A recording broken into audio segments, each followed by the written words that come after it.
for 30 Thank you, minutes. Matt. That's true. Got a lot Um, of joints and no, man, stuff. I work with some X-ray guys that are huge, you know. They have to be on their feet all the time, or it's just with what we do. It's just Yeah. Oh man, I couldn't imagine that. Yeah, I'm the guy that you come in and be like, oh shit, this guy better not keel over. you're the guy that I'm instantly calling help to even get on the table. Yeah. No, that's definitely true. Because I I got blood taken last week, and the lady, I'm standing up, and the lady looks up at me and she goes, "You don't faint, do you?" And Don't I fall was on like, me. I sat down and then I said, no, I just don't like needles. I'm fine afterwards. I can get right up and walk away. It's just I don't like looking at it. Um, but they always check. All right, we're live on the YouTube, and now I will start the show. Here we go. Let's have some fun.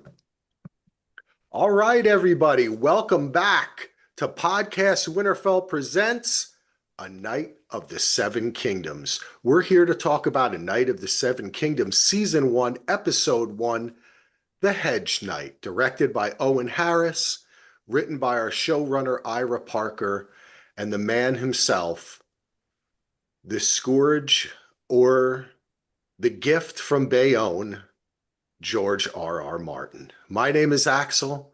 You can find out more about the DVR Podcast Network at dvrpodcast.com.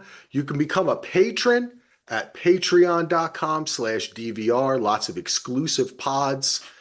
Solo and I just did one where we talked about getting old and losing weight and all that kind of fun stuff. It was a little personal touch there on the pod, but check that out at patreon.com/DVR. With me today is my co-host Gina. Gina, how are you doing? Welcome back to I'm the world of Westeros. I'm very happy to be back in the world of Westeros, and I think I'm changing my last name to Baratheon. All right. I like it. All right. Well, Gina Baratheon, please welcome the creator himself of Podcast Winterfell. We've taken him out of retirement, Mr. Matt Murdock. How are you doing, Matt? I'm doing great, Axel. Thanks to you and Gina for having me. It's going to be fun to be here. Uh, Chances are that if you'd have called me this time in the fall, I'd have told you you had a better chance of getting me than George R. R. Martin finishing The Winds of Winter. Uh, and so that's why I'm here. Anyway, thanks for having me again. It's nice to see everybody in Winterfell land. May your Yeah, castles not be burned ever again. there you go. Well, here's looking at you, kid. All right. Well, we're back. We had the first episode. We've got a lot of feedback. We've got an email from Joe Bear. We've got a lot of Facebook feedback on it. We're going to talk about what we think about it. Not really do a recap, but just kind of our ideas on the show, kind of go through it. But I wanted to kind of start off since this series is based on a series of, I guess you call them novellas that George did. Maybe we could kind of start with a little background on that and what we think of that, how we think it was translated, what we expected.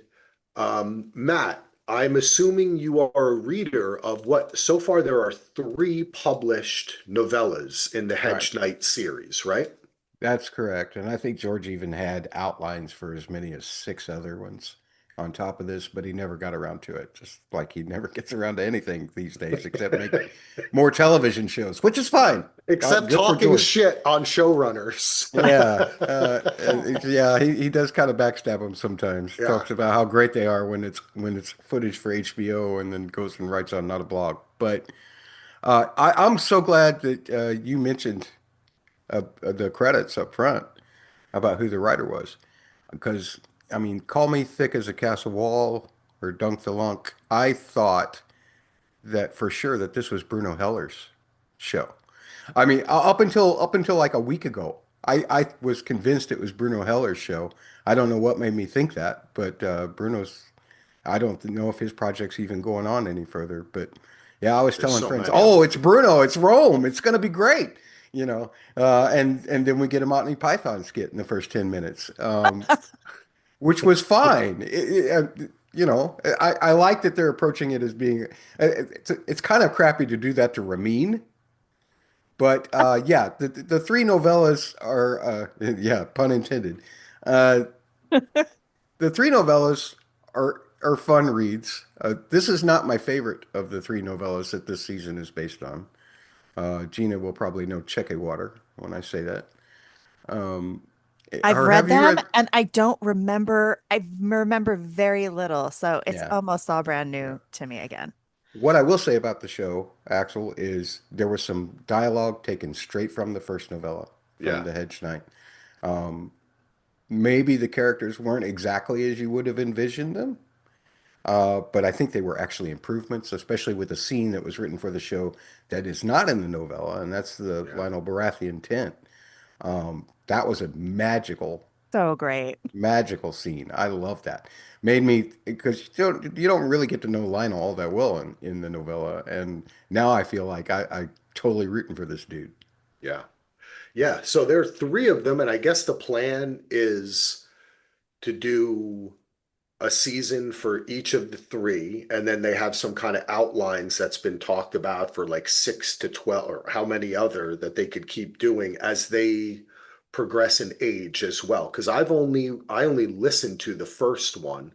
It was a while ago. I don't remember it that well, though I remembered it enough to know what to expect going into this episode and to enjoy it for that reason. Right. Um, but I think that's the plan. They're got to stretch it out a bit more, right? Like they have added a lot of stuff, which I know for the BRs can be frustrating, but I think that in this Oh, they did well.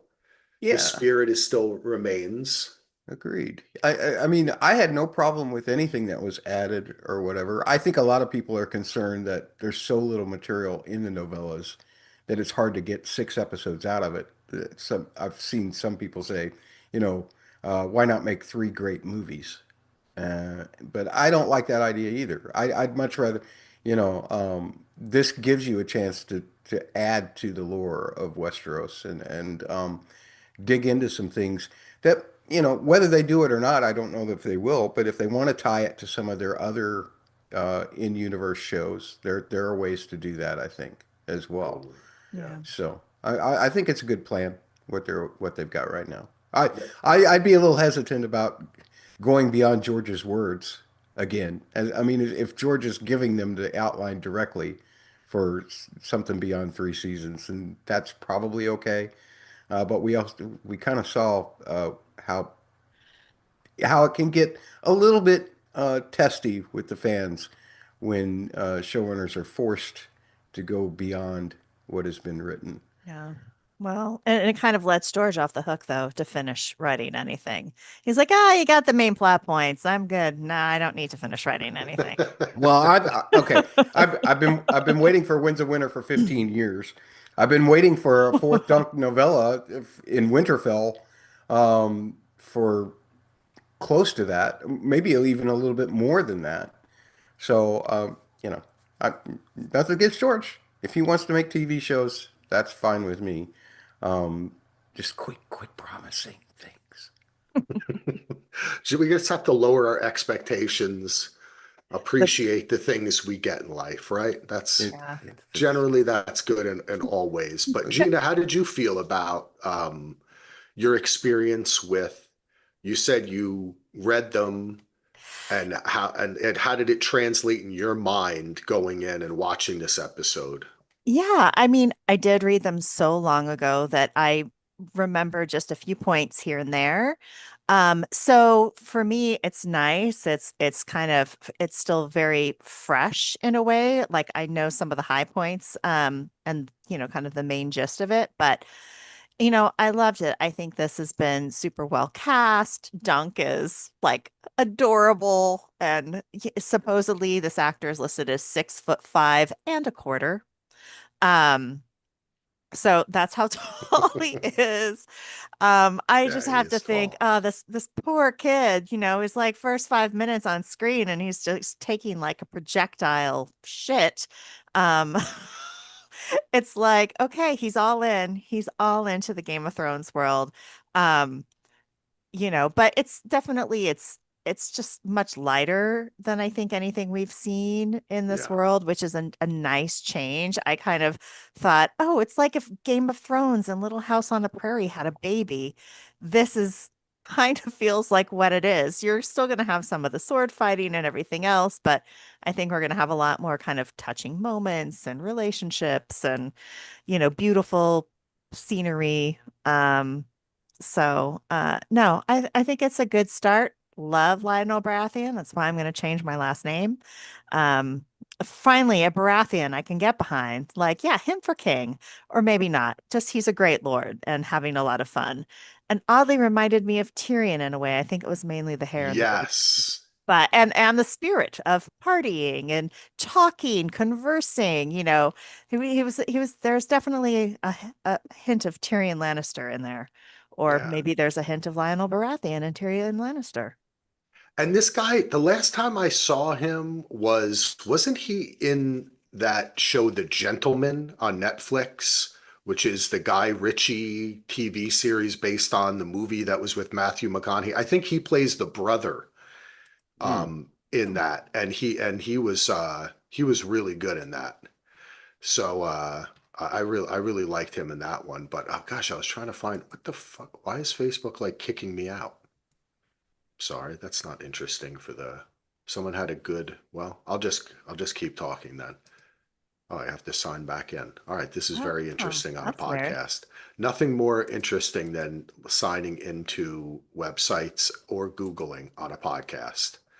But if at some point maybe I'll ask someone else to bring up some of the Facebook comments that people had. But one of the things that I really loved about this, and I was going to ask you too, if you're a fan of kind of like slower TV, a lot of British shows. Like I think of a show like All Creatures Great and Small, or even like Downton at Mm. certain points was kind of slower, where you're just kind of like it's almost like some kind of like those hang sitcoms, where you're just like with the characters.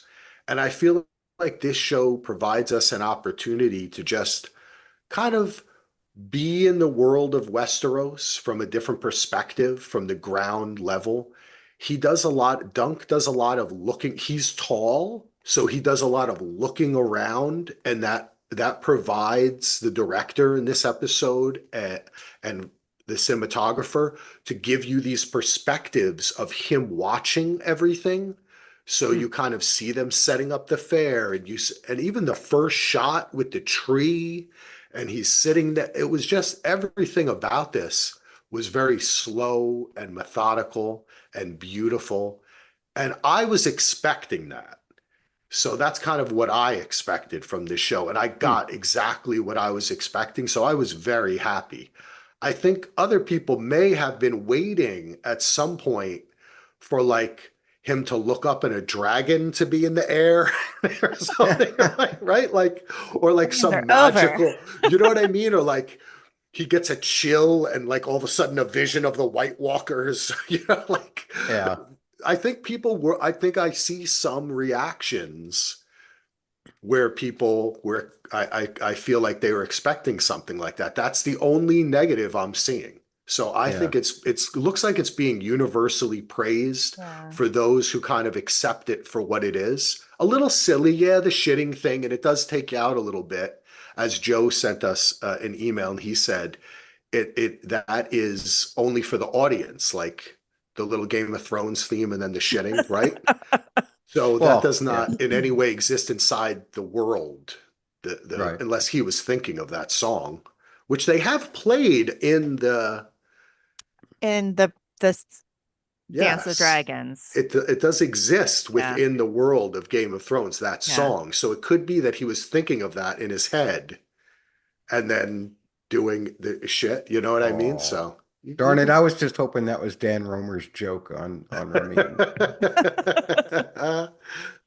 But in general, yeah, I thought that was really that was what I really enjoy. Like I'm actually catching up with All Creatures Great and Small right now. And I think that it's just a fantastic. Do either of Hmm. you watch that show? I haven't, I no. haven't seen an episode of it yet. What's it on? Netflix?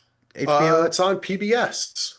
Oh, Oh, PBS. okay. Yeah. Okay, cool. Or Masterpiece, as it Oh, okay. is carried around. You can get it on the streaming app or that. Um, Nice. but one of the things I also like is that you don't really have to know anything about the world of Game of Thrones or Westeros to watch this show. I think this could be the first thing that you're introduced to, and I think you can pretty much pick up on what's happening in the world. Don't you think Yeah, so? Yeah, definitely. yeah. Go ahead, Gina. I was going to Or, say there are things that are familiar if you're familiar with the world. There were a couple name drops, Fossaway, Dondarrion. I feel like the inn they're in at the beginning scene where he meets Egg, I feel like that's the same inn that we've seen a lot along the way, like where Catelyn took Tyrion hostage. hmm. I think it's potentially maybe where Hot Pie was sold to. So we've seen Arya there. So it felt familiar anyway. I feel like we've seen stuff go down there, but you don't need to have seen the other shows to, you know, understand what's happening. No. Yeah, I think that the whole idea of starting centered around this one character who has his own kind of central story that has nothing to do with anybody else's story is a great place to build out the lore and the mythology from.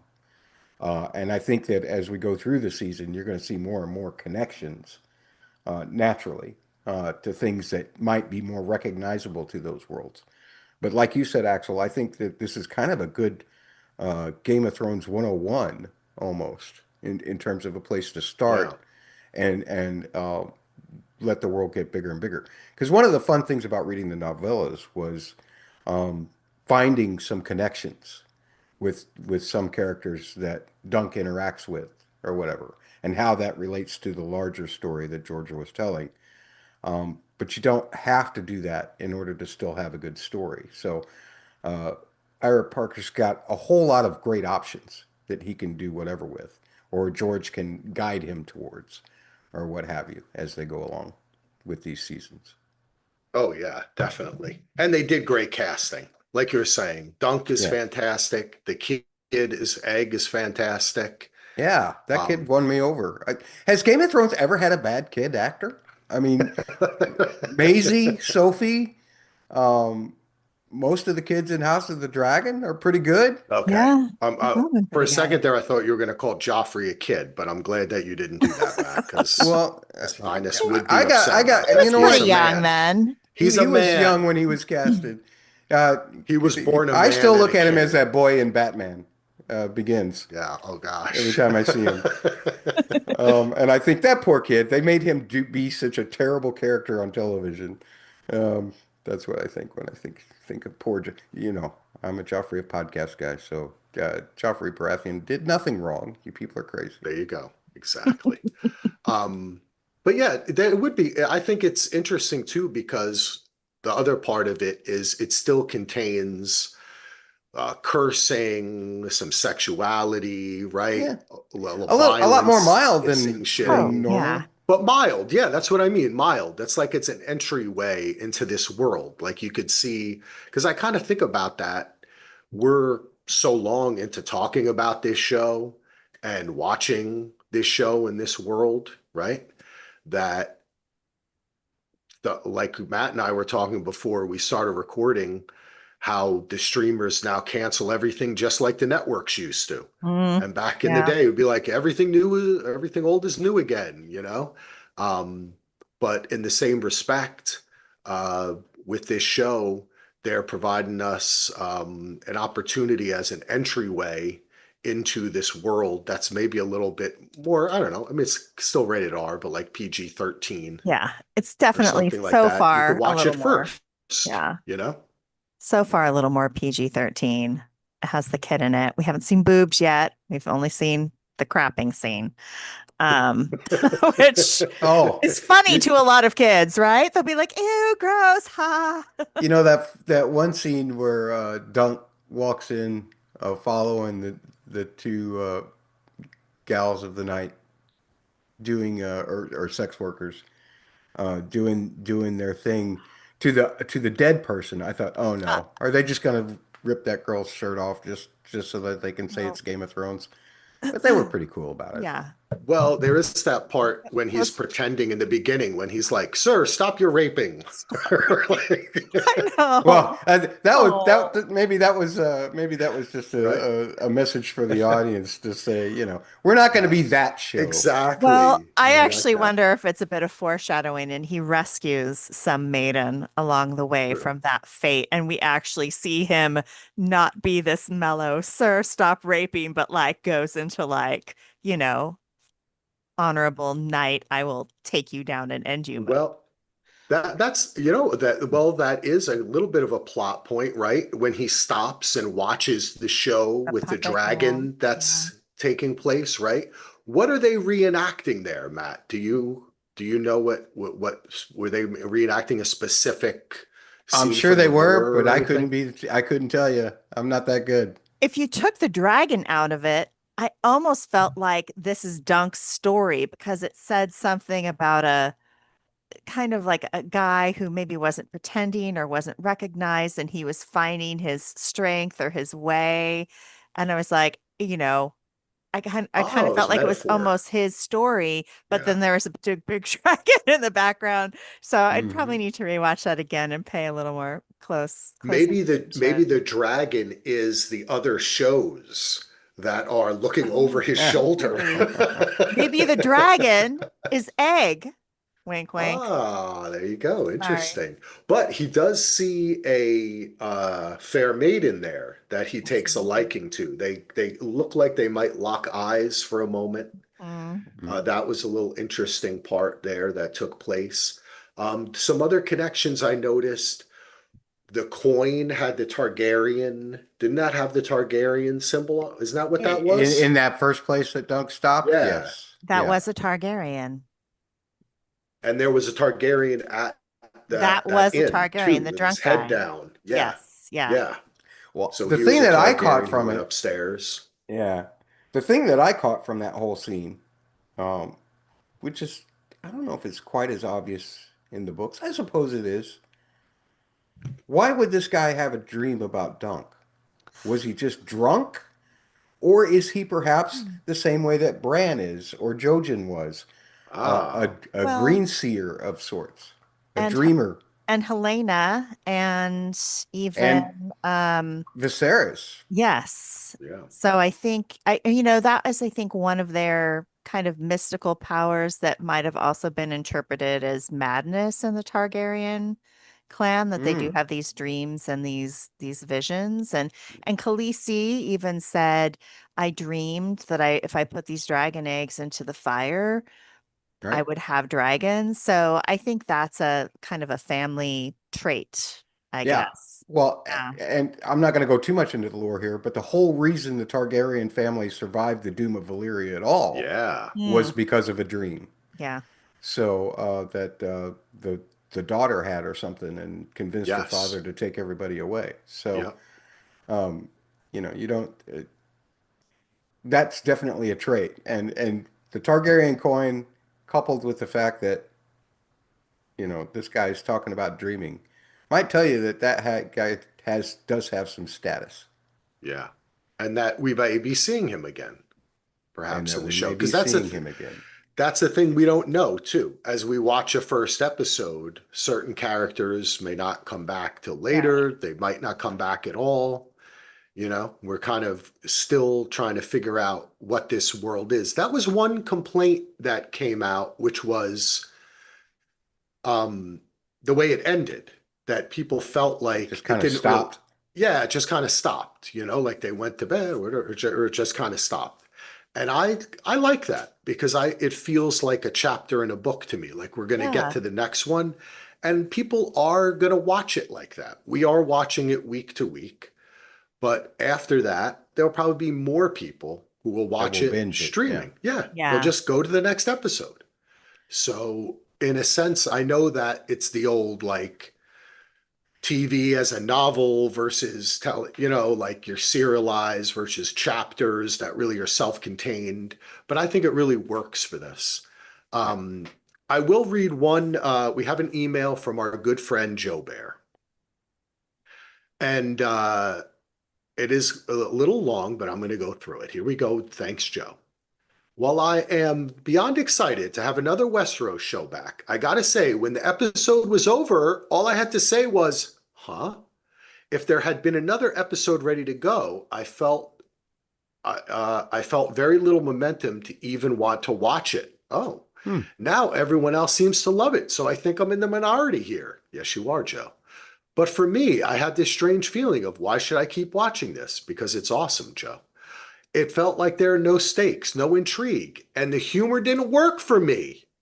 And it pains me to say this because I'm never a hater. Now, I don't want to poo poo on anyone's tree, but the poo on the tree moment sort of exemplifies my issue. It was supposed to be a clever wink to the audience, like, we know what you were expecting and this ain't it. But for me, it felt too aware and it broke the immersion. Um, I'm open to something lighter and different, but I like fantasy worlds because I can get sucked into them. The whistling, name dropping, anticipation of what the audience will or won't like, and the little 5-second flashbacks really killed the immersion for me. Hmm. All right, thanks. Thanks Oh. for bringing us down, Joe. Now let's see if you can at least say something positive. What do you have to say, Gina? I have to say, I'm sorry, Joe Bear, but this is actually a fantasy-free story in a way because we're between dragon times and a lot of the magic has supposedly left Westeros with the death of the dragons from, you know, House of the Dragons, and then we're not going to see it again until Game of Thrones pick up. So that's why I kind of feel like it's Game of Thrones meets Little House on the Prairie because we're not going to really have that magic. I think the magical part's probably going to be the relationship between Dunk and Aha. Egg and Dunk's relationships and the people he meets along the way. Like, Yeah. this is a kid who is orphaned. A hedge knight was raising him up, and first night at a tourney, he goes in a lord's tent. He's just eating away, and then by the end of the night, he's like in he's danced with this lord. He's in deep conversation. They're trading stories. He's like almost getting more like kind of, it's not schooled, but he's getting some advice and from a different older man. And so I think that's what's going to be the Hmm. magic. Dunk is going to be so endearing. I'm sure we're going to see a more ruthless side of him. However, at his heart, he's just, so good. Um, so yeah, I think that's where the magic's going to be. Sorry, Joe. I don't think there's going to be any like, hocus pocus for you Yeah. this time. There may be some loose tie-ins Yeah. that is directed from the studios that say Yeah, we want you that's to find a way Yeah. to tie it in to House of the Dragon in this way, or we want you to tie it into Game of Thrones in this way. It'd But be cool if that dagger shows up. yeah. Or if well, someone has an egg or just something. little Yeah. things like that. Just Yeah. little things like that is how they can acknowledge that it's Yep. the Connection. same Yep. universe. Totally. But I think the thing that you're going to find, and this is the same impression that I got from reading those novellas. This is the most chivalrous you will ever see Westeros ever be. Mm. And I think that that's maybe to certain kinds of fans, that might be a detriment. But I think to a lot of fans, they're going to find it very charming and they're going to enjoy it if they give it a chance. Yeah. Well, Joe does say that he loves the casting and that the child actor is introduced and they aren't immediately annoying. He liked the kid. Nice. And he's happy that everyone else likes the show, so he's going to chill out, get on the positivity train, and he says maybe next time I'll just watch with some Dunkin' Donuts and an egg McMuffin so Oh, that I'm in a good mood. Let's just hope all the episodes aren't so scatological. The correct use of the word scatological. A lot of times people think I gotta that look means that like up. crazy, but what it really means is poop humor. Yeah. Thank you, Joe Bear. But yeah, I think what Gina said is true. The all along the magic was in you and me. That's what the show, and I like that. I like a slow, meandering, you're kind of looking, you're taking things in. Hey, yeah, we have little connections to the world, but like you said, Gina, we're building up a world. I like this character, Dunk. He said when Egg says to him, "Are you an orphan?" And he was like, "I was." And then the way he tries to say the same things that his master said to him, "I won't hit you unless you deserve it," like these kind of, it's just so cute, and the kid's cute, and there's definitely a mystery with the kid. We don't know. He's not the innkeeper's kid. He follows him. He does say he's from King's Landing, though, right? He says, if Mhm. I if you'd have to take me home, you'd have to take me to King's Landing. So that's one hint that we get there. But I don't know. Yeah, I see where you're coming from, Joe, but I hope that by episode 3 you have become more used to the flow of it, and you are happy to turn on that TV. Well, I also think that something of the lore that will come into this that we've heard like rumors about is that we have met in the latter Game of Thrones canon four descendants of Duncan the Tall. And so there's always been a little bit of, I mean, I think Oh yeah, two were probably fairly obvious. I don't think George has confirmed any of them, but I think two that we think are probably right on are Brienne of Tarth and Hodor.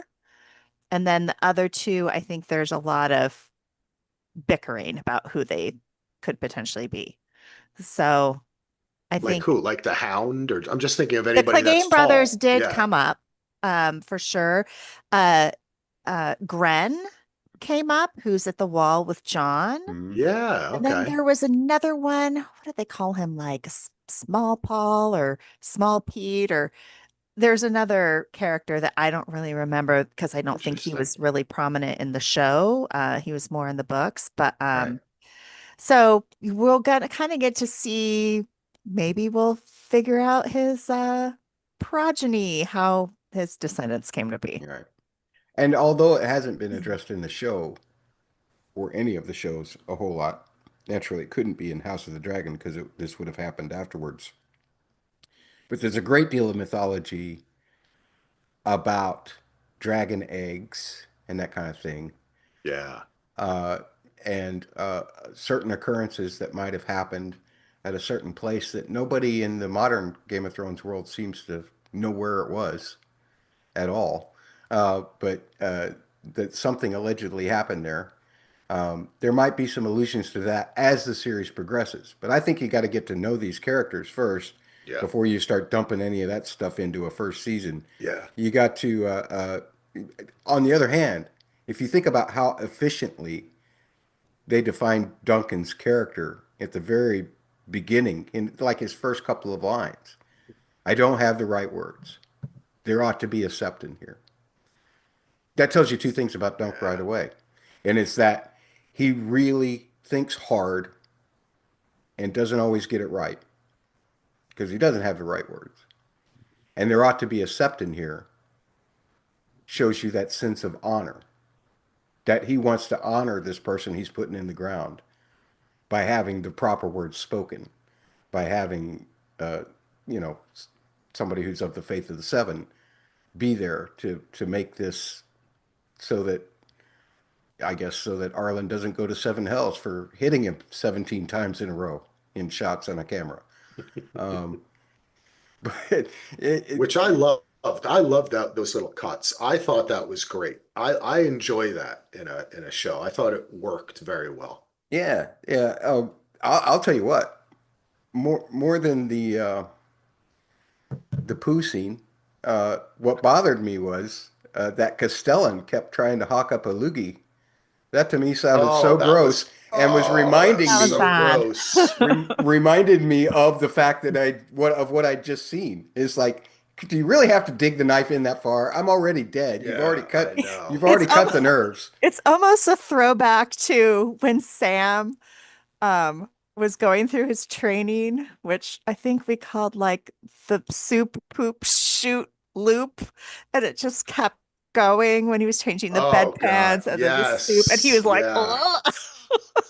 It was Oh my kind of like God. that now that you Oh God. mention it that way. It just brings me back because when I was in high school, I I'm was a frozen now. freshman. There was Keep this going. kid on the bus who would just like hawk loogies, and I'm not even gonna, he would like spit them up in the air and catch them in his mouth. And Oh, it was so disgusting. And I just forever, thank you for mentioning that, Matt. That was, yeah, I could have done without that too. Yeah. Definitely. Well, we do have a positive one here. Jeff, our old friend Jeff Welsh. Great start with a clear signal in the opening scene with Sir Duncan's dump as the theme music plays that this is a window into the GOT world with a humorous tilt and not a Grand Cross world trek with a big story arc. I have no knowledge of this story from the book, so I'm looking forward to how this story unfolds in this series. Egg is also an awesome character to learn more about. Very Right good. on. I I agree mean, with all of that. Egg is so industrious. He found his way to the tourney, and by the time he somehow figured out this is Dunk stuff, maybe it was the horses he recognized, and then he's like, "Yep, I set up camp. I caught you fish. I cooked them. I rubbed down the horses, and He's doing his job. so Yeah. cute." I'd have Just, set you up a 10 Yeah. if you had one, I dummy. know. Oh, That that was awesome too because that show it was like they are like-minded, right? Like he saw in him in Dunk that it was that this kind of line of succession was important, right? This knighthood was important, this like honorific. And so when he shows up, he's done the work that he's supposed to do as like his squire, right? I really love that. I thought that was yeah. awesome. Royal says phenomenal. Richard says, I was really impressed. It has a lot of heart. Sir Dunk is very authentic, clumsy, naive, and I'm rooting for him and love how he interacts with everyone too. I'm excited to see where it goes. Our friend Sean Pink from History of Westeros says, I thought it was outstanding. Amy says, I loved it. I'm not a GOT fan, so I was really happy that it was different. It had a different vibe of a writer's pet story. Reminded me of the difference between Yellowstone and 1883. Mm, Interesting.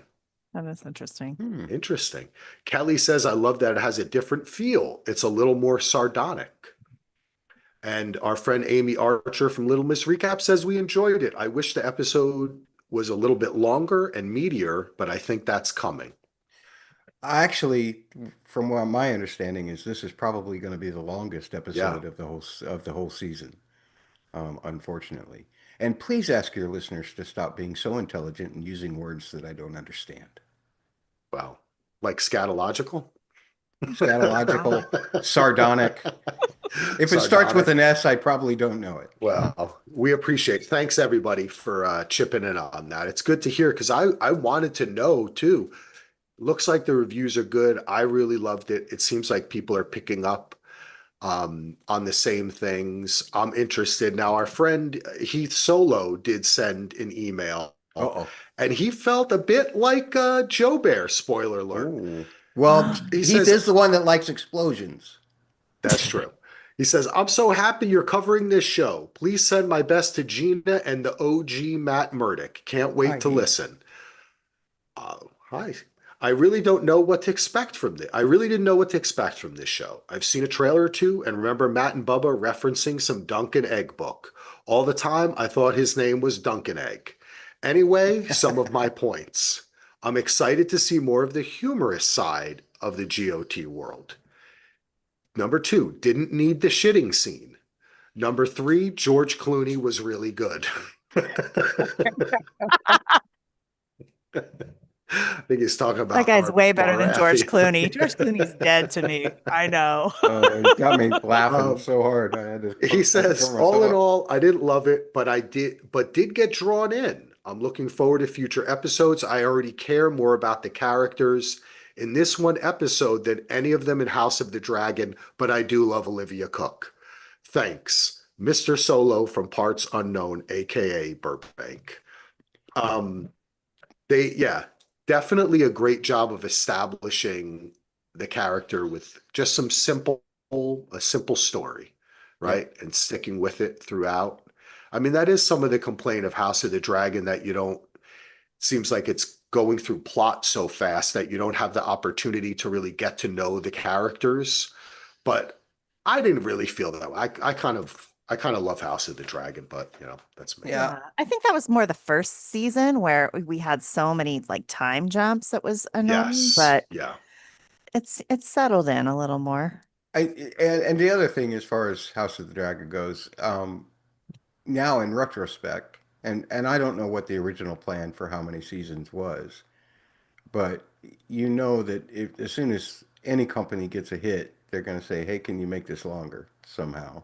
Yeah. And we're at a point as we go into season three of House of the Dragon, and I'm kind of like, man, there's so much more you could have done that's now in your rearview mirror that you really can't, because you were in such a rush to get here, because you were worried that you were only going to get Matt Smith for like 3 seasons or something like that.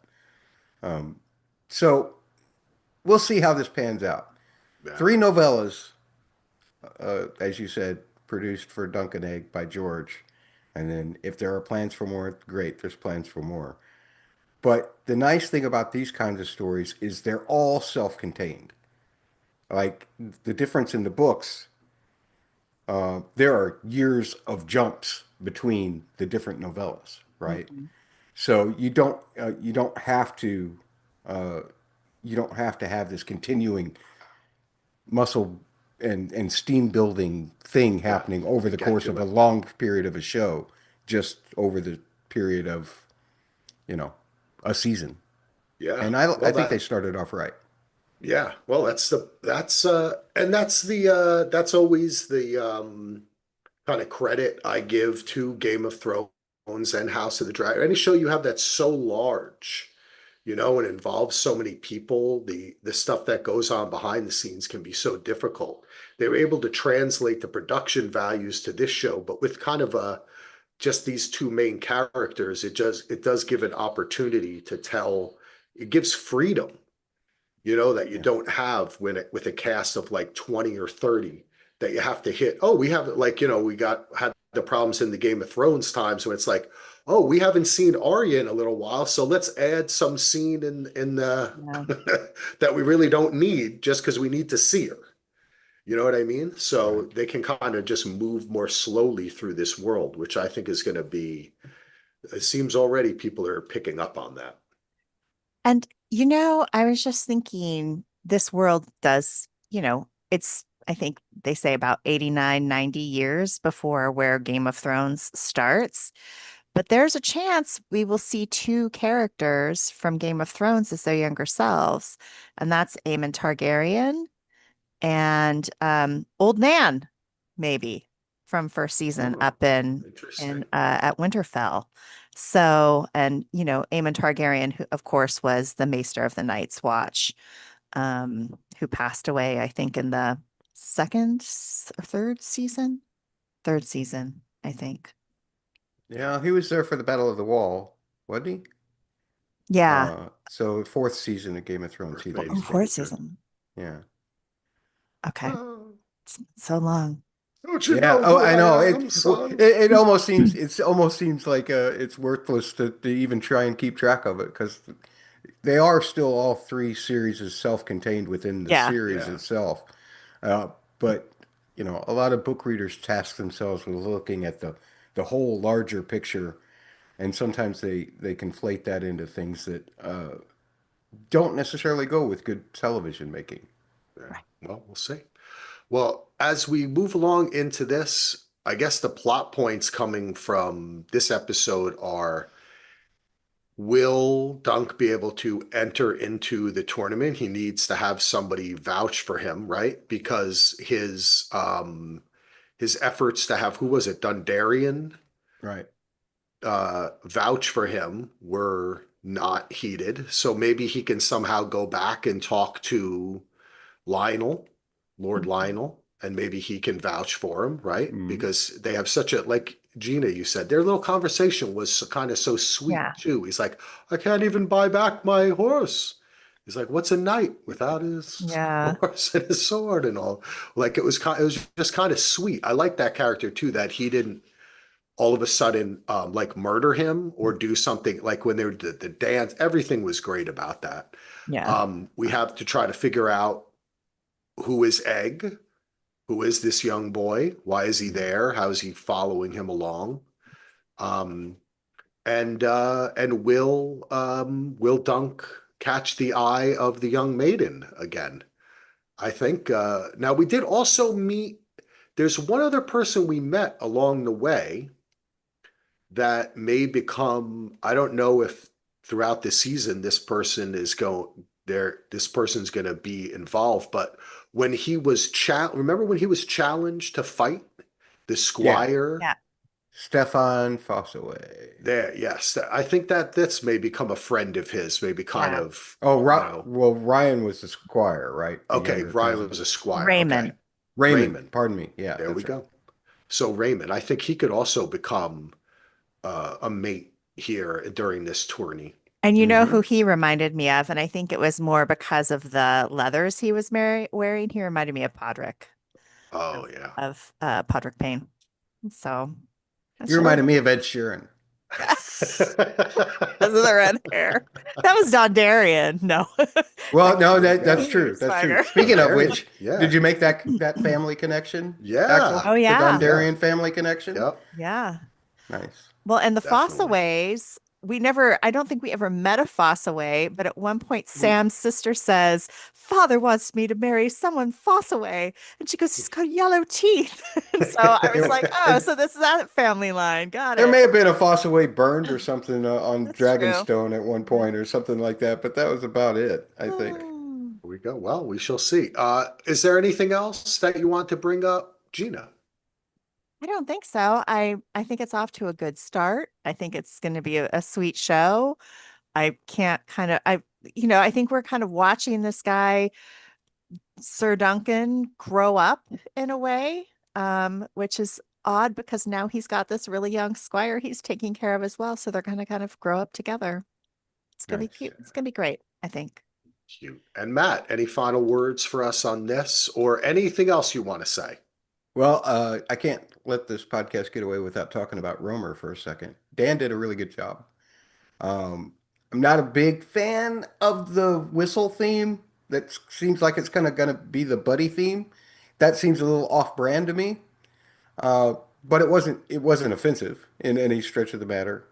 And given Dan's work with like the Lois and Clark series and other television shows that he's done, the main theme that was used for the introduction and a variation of that used for the end credits was fantastic. So I'm Yeah. I'm looking forward to see what kind of different approaches he takes as opposed to what Ramin might have done.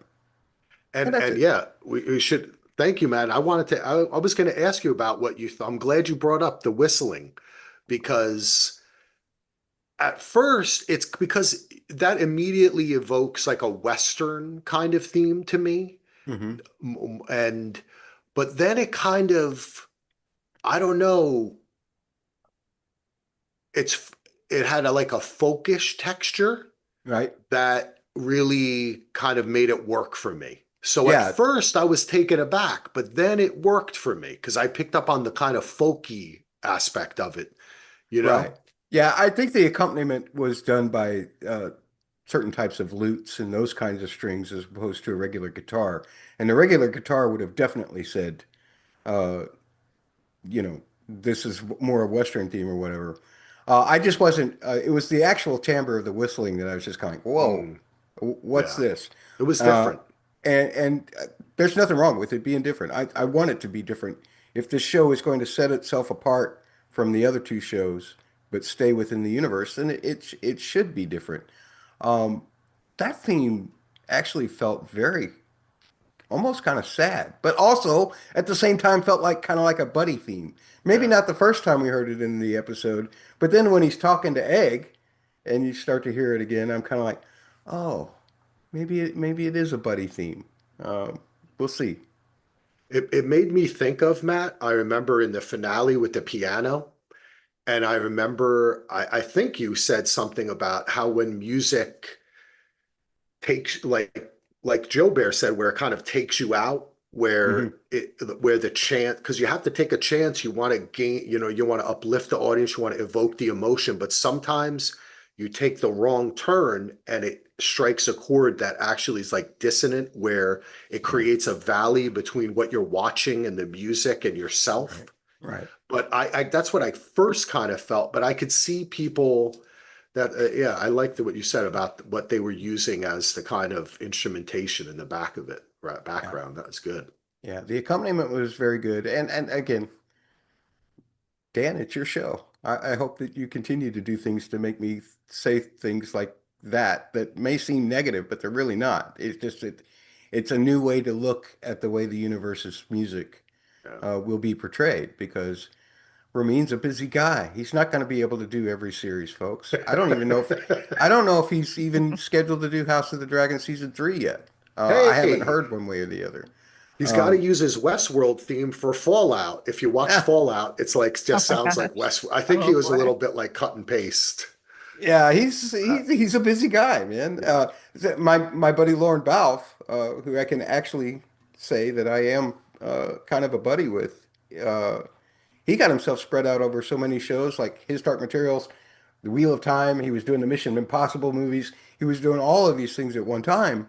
At one point in his career, a few years ago, and you could kind of hear the bleed through on some of yeah, those things, you know? yeah. Well, it is. That's it's an artist. Well, in AI, you'll tell the difference, and then it won't sound right. Um, Please, please don't use yeah. AI, No, people. no, no, no, no. We're all natural, just like the poo poo. That was real duty. All right, ladies and gentlemen, this has been very fun. Just like the show itself, we had a nice, relaxing conversation with some good feedback from the folks out there, and of course, that's why we do it. And thanks again, Matt, for coming out of retirement and joining us again. It's awesome to hear you and your ideas and thoughts on the show. Thank you, Gina. We look forward to next week. We'll find a new person to take a trip with To us pick on, yeah. to enlighten us. To enlighten On. us. There are three horses in this so far, so we There you always need a go. third rider, you know. Exactly. And we'll have that. So thanks again for listening, everyone. Check us out, dvrpodcast.com. Thank you to our patrons, patreon.com/slash dvrpodcast.